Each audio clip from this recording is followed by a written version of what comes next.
All right.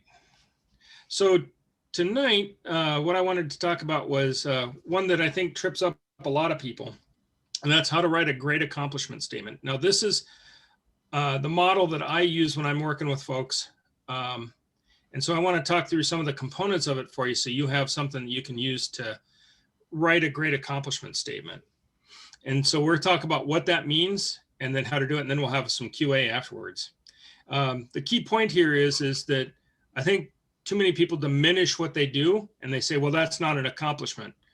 And I hope that after this evening, you'll see without a doubt that yes, it is an accomplishment.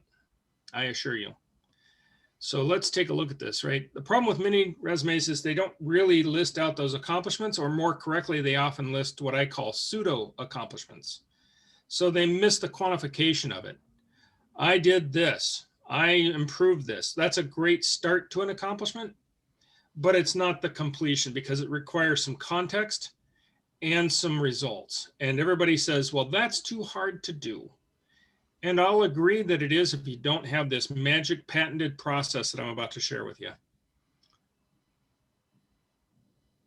So when I talk about an accomplishment statement, this is what I mean. It has a result, right? What improved? It has a metric, by how much. It has a benchmark, and sometimes that's implied, but in the construction of the statement, it's how much compared to what. And we'll explain that specifically. And then it explains how that was achieved at some high level.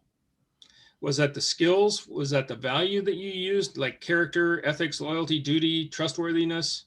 Was it a process that you used? Those are all elements that are possible to be added into the accomplishment. And then optionally, who benefited?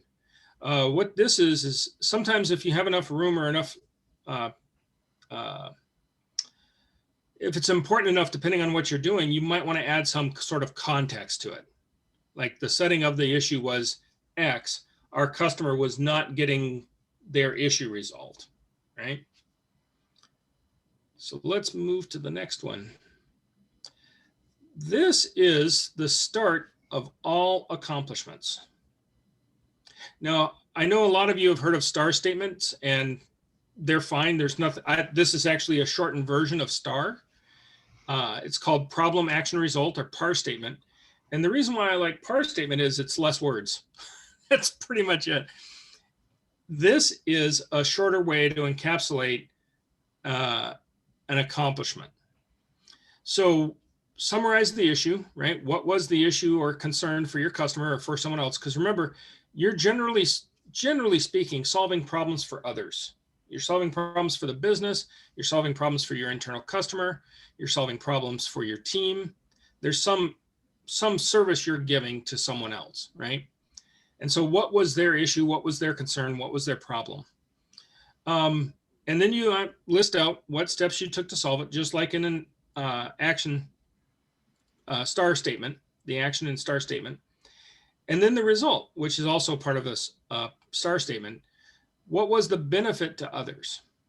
And this is where most people will say, well, they, refer back to the problem went away. And that's actually very appropriate. That's the proper way to think of what the result was.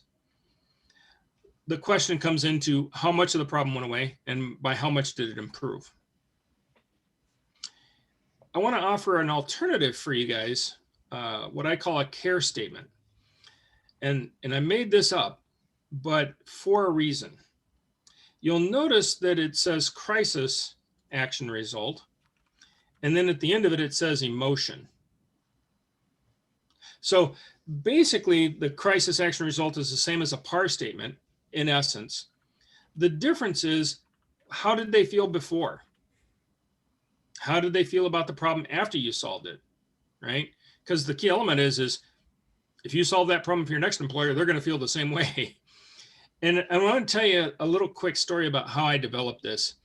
I was talking to a gentleman years ago, and he explained that his word was assay. Now, I'm not a chemical engineer. I couldn't tell you what he was doing. It had something to do with verifying the purity of what they were making, I think. And anyway, the customer wasn't happy, so unhappy that they were going to take away their business. So what he did was he changed the formulation of the essay. Again, I'm sorry, I don't know if I'm saying that right.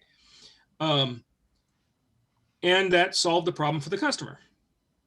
And I thought about it and I asked him, I said, well, you know, how much business was this, right?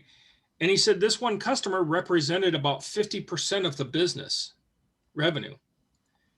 And my eyes bugged out of my head and I'm like, wow, how did your CEO feel, right? He said he was scared. I'm like, scared? Yeah, I would be too if I have to close the business.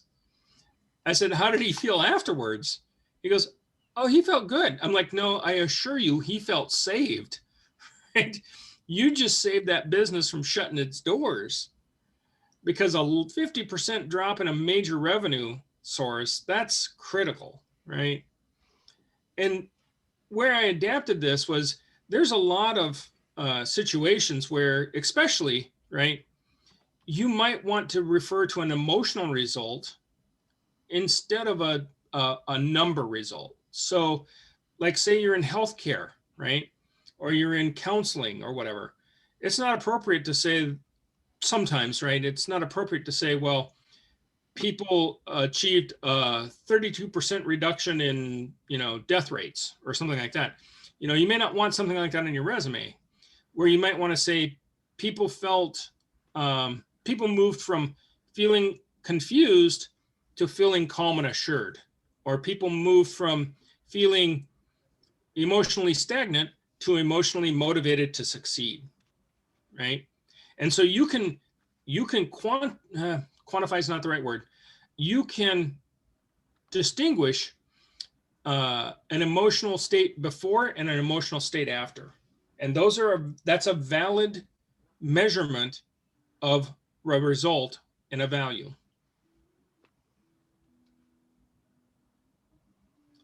So here's a question that I get is exactly how much more? And so this is the metric or benchmark that you want to set up for a comparison. So what you're looking at here, and I want to walk you through this, is there are only 5 problems in business. And that's the middle column or the impact column. And that's cheaper, faster, better, more, or people. And I'm going to go through this again. Is cheaper has to do with the financial dimension, right? Cost, sales, savings, income, SG&A. Faster has to do with efficiency or productivity. Better is quality or safety, right? And these are all things that can be improved. Functionality or scope or reach for more. And then people is morale. Maybe you improve training. Maybe you improve turnover. Maybe you enabled their passions or cause. And so that's the middle element. The point of this is, as it says on the right-hand side here, ask yourself, how much worse was it before and how much better is it now, right? And that can be compared to last year, last quarter, with other competitors, with others' teams, previous performance. And so you want to take the factor on the left and compare it to the factor on the right. And so what happens is people say automatically to me, I don't know by how much, because they think that they have to have some magical exact number. And the answer is no, you don't need a magical exact number. You can use an approximation, or you can use a percentage. And people say, well, I don't have the data or the facts to back it up. And I go, that's okay. You can use the phrase an estimated percentage improvement, because after all, you were the closest to the project, so you have the most right to estimate what the improvement was, because you were there assessing the impact. So now what you do here is you ask yourself the question on the left-hand side, after you've picked something in the impact, how much worse was it beforehand? So in other words, if you're comparing it to your teams, how much worse is it on them or their teams, right? So you might say quality is roughly poor before we did this change in process. Okay, that would be a 40% quality approximate. And then the question I always ask is, well, how much better did it get afterwards? Right? And they might say 80%. Well, then that means you moved it from poor to good, or 40% to 80%. And so that's your range that you use for estimating what the impact of the result was. Now, having said this, I only pull this chart out if somebody says, I absolutely don't have the data, I absolutely don't have the facts, I have no way of knowing exactly what it was. And while you may not have the data or the facts, you certainly have a way to estimate it. And this is one method that can help you get the estimation.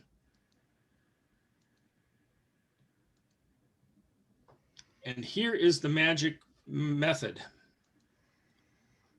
So what you're looking at here is how to construct a resume bullet. And I advise that you keep your resume bullets to one line. That's not always categorically possible. But what you're looking at here is, if you see where it says the result and the skills, value, or process, those come straight from the PAR statement. And so the only thing we really need to do is to integrate into the result the value measurement, the quantification, and add an action word on the front of it. So you might say an action word is achieved, delivered, innovated, reduced, improved, created, right? These are action words. The result, 40% improvement in quality through the process of TQM, total quality management. And there's your resume bullet.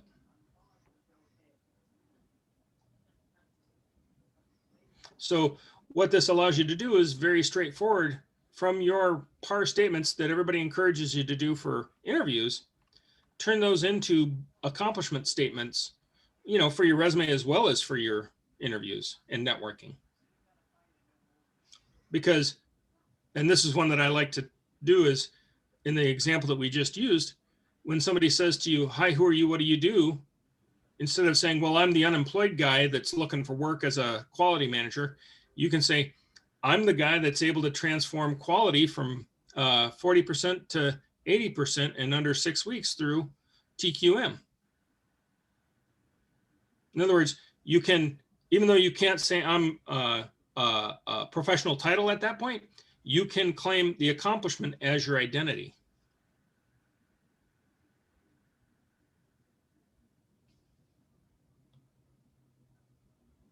So oftentimes people tell me, I don't have any accomplishments. And what they're thinking of usually is something along the lines of, I didn't make any sales or revenue to the company, so therefore I have no dollar figure to accomplish.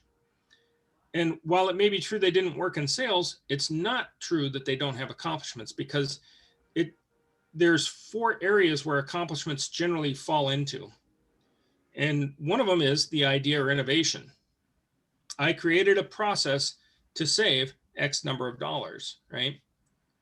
Now, notice this does not say, and the company realized X dollars in savings. You could put in that statement a potential savings of XYZ. That's still an accomplishment. It's just as valid as the planning bullet, which is, I developed the plan to save X number of dollars. Well, the project never got approved. Doesn't matter. Doesn't matter. You put in the hard work to develop the plan to realize that gain, and that was an accomplishment. Likewise, maybe you're not the planning type, maybe you're the implementation type. You implemented the solution to save XYZ. That's an accomplishment. You can actually point to the bottom line and say, yep, there it was, right? And that's a great one. But what about the operations piece, right? The person who wound up getting hired to do the operations that ensured the delivery of the process that saved that money on an ongoing basis. I wasn't in on the planning, I didn't have the idea, but I made sure that it got delivered to the bottom line. And so I invite you to think of these accomplishments in 4 categories.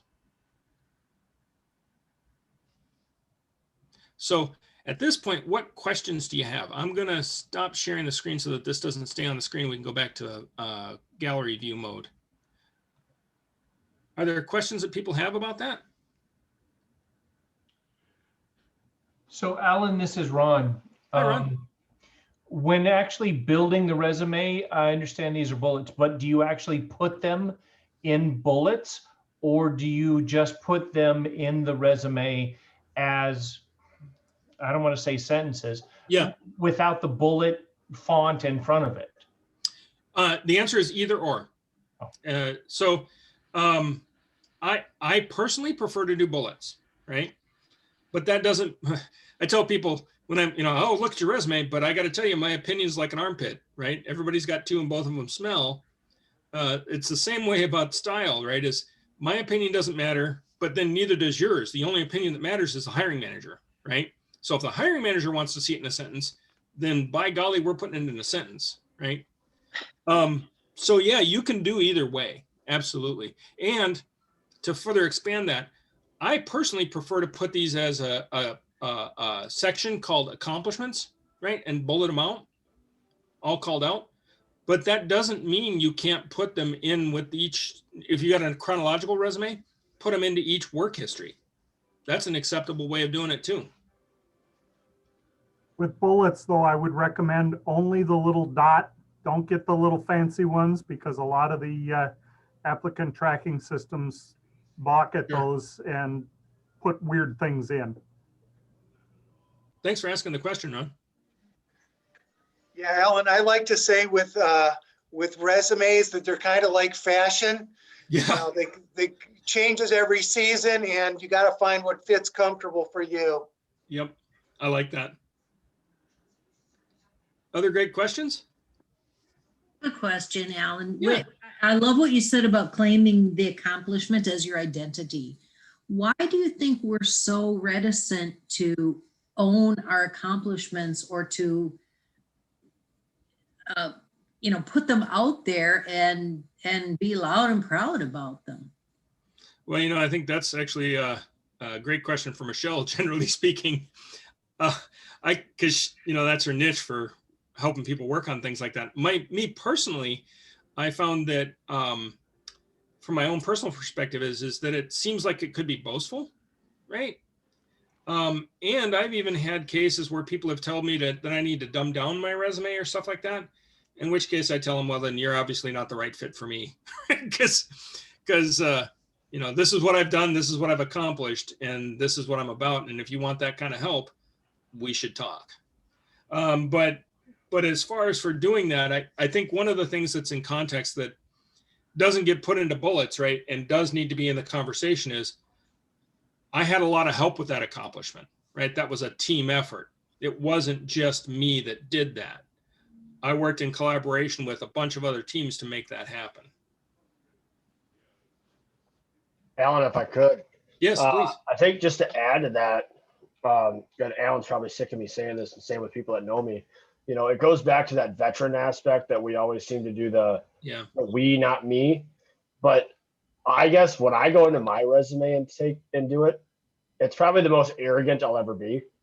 And that's just kind of how I go about it, where it's like, that's me on paper, and I guess I go that route. So when I go into an interview, I kind of, if you want to use dumb it down or whatever, it kind of brings it back to like, let me explain that. Let me explain how, I've always been kind of a humble person, but on paper, like I try to be super arrogant for the fact, like that's what gets you in that room. And then you can do whatever you want, right? Yeah. That's just how I look at it. That's my 2 cents on it, but I don't know if that helps or hurts the comment. I like that. Thanks, Ryan. Yeah, Dad on Alan. I think that's exactly right. I mean, every veteran goes through boot camp, regardless of service. And, the first thing that, you get skylined on is if you start saying I. Yeah. Right. And now you're doing way more push-ups than anybody. So there's no more I, right? In the business world, again, for right or wrong, I think veterans struggle with that because, again, we've served a purpose. We look at the betterment of the whole in most cases, and even if we are somewhat selfish and we want to make money, heaven forbid it, right? I do think it's rewiring the way you look at it. It's not boasting, it's stating facts. If you do it right, how much you're contributing, how much of the larger team. And again, I've just come from some conversations today where folks are like, well, it was a project. Well, that overall project from a business standpoint gives executive leaders an idea of the scope that you've contributed to. One, you've been able to tune yourself into the strategic or big picture. But then when you further talk about it, you usually go into the role you played. But if you miss that big picture, now they've got to question whether or not, you know, you can jump in, hit the ground running and provide that impact. So again, I love what you said, Ryan, because that selflessness can be taken advantage, again, if you don't prop yourself and position yourself in again, a very integral way. Right on. And to go with what Les was saying, there's a kind of a thing that I've kind of been talking to some people about is you want to talk about your accomplishments, but we always talk about it as a team. Well, how do you couch your accomplishments within the team? Like my contribution led to the team doing this. And I think for some military members, and you know, for myself personally, I feel a little more comfortable because we always get told the team, you're kind of rewarded on, you know, I was a member of a team that did this. Okay, well, how do your accomplishments within this team and what did it do? You can kind of meld the two. And it sometimes I think can smooth out that discomfort about bragging as you know, because we get pounded, you know, Ryan has said it, Les has said it, you know, we get pounded on for the I. We want to talk about the we. Well, how do we bridge that? And I think sometimes if you start talking about still the team's accomplishment, but my, you know, work within the team. Great feedback. Thank you. Would you guys think, so when I interview or I have interviewed other people, that part of the interview process where they're telling me about their accomplishments really doesn't weigh as much to me. I mean, there's the consideration on the paper that I use when I have interviewed people. But going back into the job market now, I'm curious, like, yes, the paper gets you into the door, but during that conversation, during that interview, that whatever you bring to the table, because a lot of times it's a fake it till you make it almost for certain jobs that you're trying to go for. Like you might not have ever managed 50 people, but you've managed 5. So in your brain, you can go, I can probably do 50, but you're not gonna like tell the person in the interview, like, I've never done this before. You're gonna say, yeah, I can do this. And you're gonna step into that role and hopefully you do, but maybe you don't. I don't know. So I'm kind of curious as to how much weight you guys would put on all of that in the resume when it really does boil down to, and just based off of what I'm reading in the 20-minute networking, like it really does boil down to that conversation. Like I mean, the resume is cool and it's a very sexy thing to present to somebody that you don't know or intend to meet. But I mean, I don't know. I mean, maybe I'm just thinking too much into it, but I feel like I can only take my resume so far, but I really got to get that talk track. Like I want to be able to have the skills in how I actually articulate the dollar values, the accomplishments. Like I really, and you know, yes, I can put it on paper all day and all night, but when I sit down in front of that person, how do I actually verbalize all of that to them and not stumble over it all the time? Like, you know, like I'm doing right now with this. One thing, Brad, I will say, and then I saw Ryan raised his hand, so I want to call on him, but one thing that I invite you to notice is that I shaped that off of the PAR statement or the STAR statement, which is what everybody says you need for, you know, interviews, right? Which is true. And that's appropriate. And that's a structure for how to talk. But me personally, right, is I would never advocate to somebody to, you know, first start with the problem. Well, the problem was and then go into, that's too robotic, right? And so that's why if you notice in the bullet statement, what I did was I put the result first after the action word. And the reason being is because it serves as a hook. So what I was able to achieve was a 40% gain in quality improvement. Now, what you could do at that point is you could stop right there and invite them to say, tell me more, right? Or you could say, follow on with in the speaking, not in the resume, right? Which I was able to achieve by using a TQM process. And so it's a short, succinct, tight, compact message. And the piece that I'm inviting you to notice is that I leave out the action, right? Everybody wants to start with the action because they know that's what they most did. And it's like, that's probably the least relevant part of the initial communication. It'll come into play later when they say, oh my God, I need the details. Awesome, we should have coffee and talk about it at length, right? But initially, all you really need to lead with is the result and the metric, right? I would follow that up with a second question on the job market in general. Are you guys? But hang on, wait a minute. I want to give just a minute. Sorry, Brad. No, forgive me. I want to give Ryan a chance to respond to your first question. Oh, sure. Well, I just wanted to throw it out there. I don't know if this is shooting from the hip or if I picked it up, God knows where or what. But kind of going back to how you articulate off of what you write, and it goes back to what I was saying earlier about being arrogant on your resume. Mhm. Whenever I've interviewed somebody and it gets to that accomplishments thing, I talk very little about the specific bullet point or expect somebody to talk very, very specific about it. And it's more of a, how do you talk about it? What kind of attitude do you talk about it with? How does it make you feel? Do you talk about it like in a happy light, like there was a grind, or you know exactly what I'm talking about. Somebody tells you a story and it wasn't the best of times, but it was the greatest story of their life. You know how they act. So I guess that's what I use it as. It's just, that is the conversation starter. And those of you that know me, like, I have this stupid gift of gab and it works. But at the same time, like, that's what I've always looked for when I've interviewed somebody. I don't want you to read me what's on your resume because you've already read the dang thing and I got it in front of me. It's more or less, and the interviewer helps if they, tell me about this project you built this house. Well, what was that all about? What was your take in it? And that's where you're like, oh, well, this is what we did. We worked all night and this is what we made this decision, I guess that's how I look at it. And it's kind of I'm a small items guy where it's more of a, did you do the little things right? Because then the big stuff kind of takes care of itself in the grand scheme of things. And if you can articulate the small stuff, it kind of gives you that, what's the verbiage I always hear? The pocket full of can do goes a long ways, right?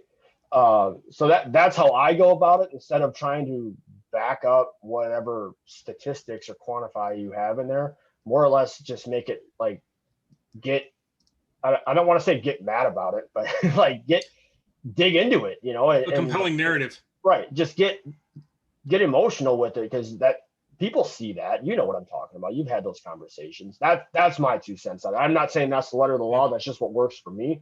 I mean, I'm sure everybody's got their own style. That's just my 2 cents. I mean, so to follow that up, I guess my thing would be,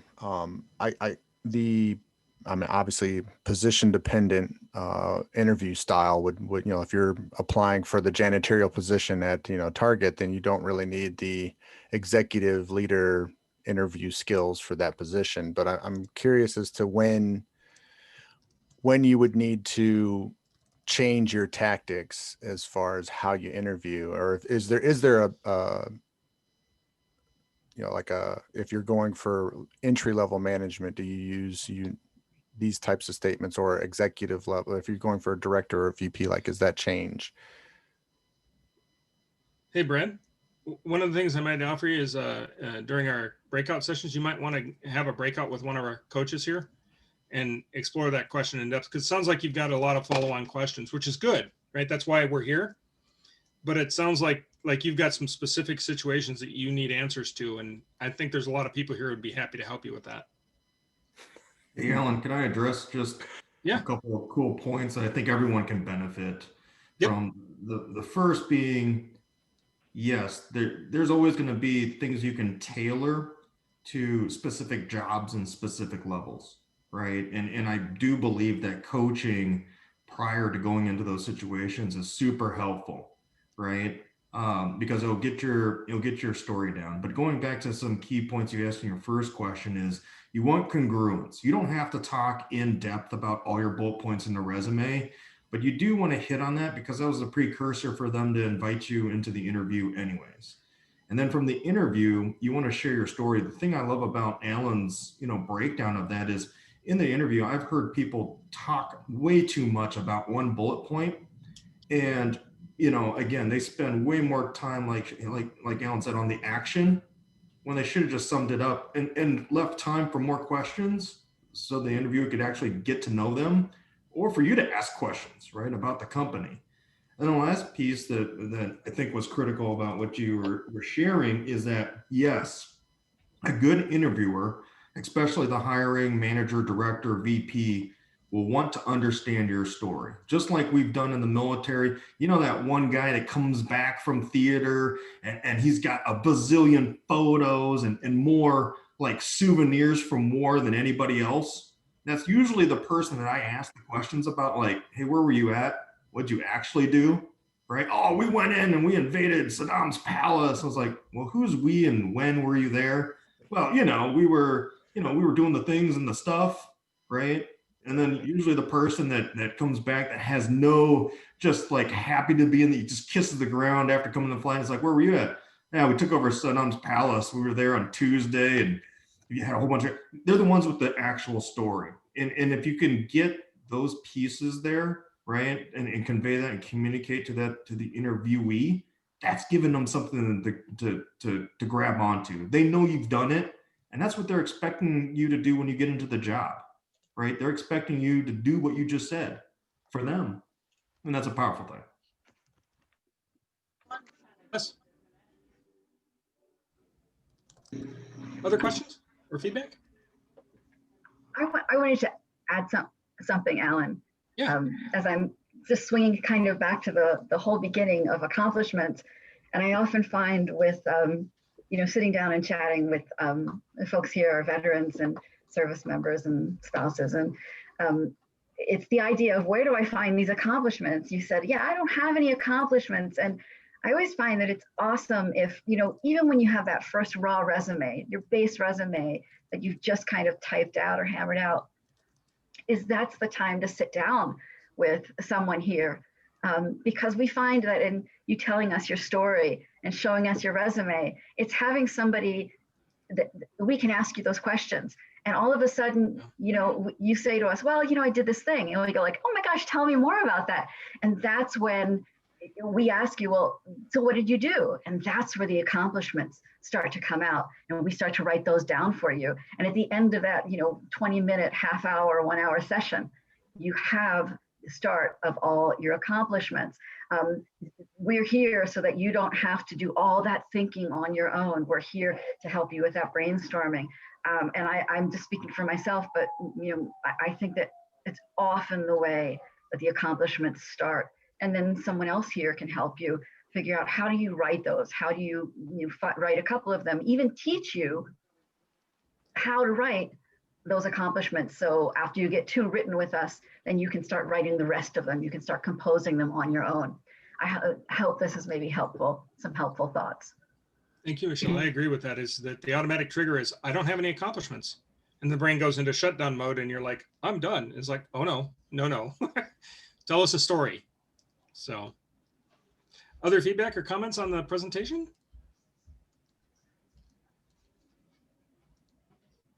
What else resonated? Hey, Alan, once more. What was the acronym for, you put your results right up front, like bottom line up front? Are you talking about PAR statements or CARE or something different? Which one? Well, it's the one that had the results first. Oh, let me pull up that presentation again. Hang on just a second. You can show me where you're talking. Hang on. That right there? Yep. What was the question? Well, it was just, you were talking about, don't spend so much time on the action or how it was done, but on the results. Yeah, and what I was saying about that is that's a hook, right? Yeah. Because and I appreciate you calling this out, is if you think about how you read stuff or skim stuff, right? You read top to bottom, left to right. which means if we put the results up front on all your statements, that's the first thing your eye is going to catch. And Yep. so, and I think the phrase is burying the lead, right? If you put the result at the bottom, did all this stuff, which achieved a blah, blah, blah, you've buried the lead. And now it's disappeared in a wave of text, and it doesn't distinguish and stand out. And so it's just, especially with bullet point statements, this works really well because they don't have to follow a sentence case format, but you can also do this in a sentence in your chronological resume format. Thanks for asking that, Patrick, for clarification. I appreciate that. Did that help? It did. Is this helpful for everyone? Hey, Alan, I was just going to point out, I Yes. really like the pars and the cares. I haven't used it interchangeably, but I think that a response, or you could use the same type of format for your responses, during an interview if you practice that way, because, you could hit them with just some quick hitters, right? And make sure that you're on task. But I do think that there's different, as we learned, I forgot which session, there's different types of folks that learn different ways, right? And folks are motivated some are motivated by relationships, statistics, all the buying preferences, right? And I think mixing in some cares there is smart, right? You cover your bases. And again, clever. So if you haven't trademarked that yet, Alan, please, you might want to. Get on it. No, free fair use. Alan, are those techniques usable in LinkedIn too, or would you recommend like a different approach to your LinkedIn? Generally speaking, under the work history, but I also put that up at the in the summary part of it. I'll put the bullet point statements up there. I won't use a narrative in the summary, right? Because it's summary. But certainly in the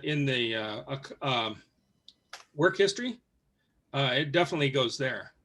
I like to select a few that are relevant to whatever role I'm doing, right? But also keep in mind that these are written to be relevant to the business, right? These are relevant for a manager who has that problem or problems like that and needs somebody to own them and solve them, which is what we've all been spending our history doing, right? If you look at it, cheaper, faster, better, more, and people, those are common across all businesses, all industries, all domains, military or non-military. It's always the same problems. Ergo, you have a solid base of accomplishments regardless of where you did it. So Alan, I have a question for the people who have done interviewing or have hired. Looking at or listening to the discussion about putting your accomplishments in a resume. When you got the resume, did you ever wonder what the job actually was? What, not just what they accomplished, but what they actually did, right? So in my resume, I was an account manager. Here's my accomplishments. But what it doesn't, if I just do the accomplishments, it doesn't say that I managed a large Fortune 100 account that did all of these kinds of services. And if I leave that out, is that leaving out a significant piece of information of what my job was? But I'm going to tell you, there's a lot of people on this call that are way more qualified at answering that than I am, because they've recently been hiring managers. Yeah, I'm looking at Les, I'm looking at Cole, I'm looking at Renee, Michelle, Renee. So anyway, here's a thought that you might want to consider is, and I'm going to wimp out a little bit, is it depends, right? But the piece that I want you to consider is the context important? What do I mean by context? The size, scale, scope, setting of the problem, right? Because in sometimes, right, like if they're asking for, you must have previous healthcare experience, right? They're not asking specific, well, sometimes they are, but generally they don't care that you understand healthcare, like how to stick a needle in an arm, right? They want to know, do you understand what it's like to be in a highly regulated industry, And if you've been in banking, yes, you do, right? But the context, if you don't communicate it, then that's getting missed, right? So I would say look at what the qualifications of the job are. And if they're asking for context, then for sure you want to offer it. Are there other opinions or concepts or things that I missed that other people want to reflect on and comment? Because that's a great question. Alan, I'd reiterate, if it's a requirement, make sure that you're answering the requirements within the job posting, within the resume. The key there is that you can do that in a bullet point, just like Alan said. Now, if it's something big like you've managed 3.6 billion, you're going to get asked that in your interviews, right? The person that's asking that is likely either done that or is managing that today and really wants to get a sense of how you approach it, what you've done in the past, and can you accomplish the task, and would that person just like you on the team, right? And that's your time to shine and answer that question, as best as you can. And I wouldn't game the game, because you don't always know what the person's looking for. Just answer it to your best of ability, right? And go with it. And then, and one of the key things there is that we're talking about the evolution of a person's, development, right? Your resume, your interview, your job selection, your first 90 days on the job, promotion cycles, advancement, movement, development. It becomes that circadian rhythm that, again, these are key elements for, but again, you don't want to drop off on the back end, right? Or lose those connections or those skills. And you're always building towards that. Now, again, the key point going back to what I want to reemphasize is that you're not leaving anything on the table necessarily, because if you answer the qualifications, that'll get you through most HR, right? They want to make sure you're qualified. The how and the art to you satisfying the job will be done by the hiring manager, director, and VP. And they're the ones that, again, want you on the team or will select if they want you on the team. Thanks, Les. Any other comments? I am looking at you, Nicole.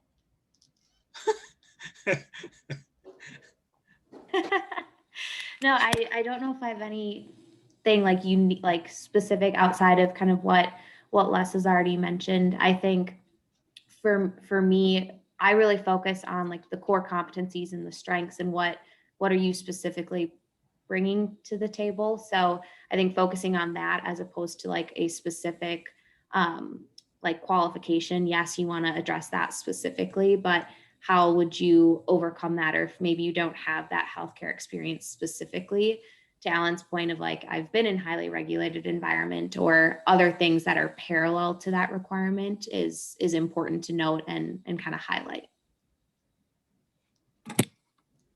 Thanks, Ron. Any other great questions or comments or feedback?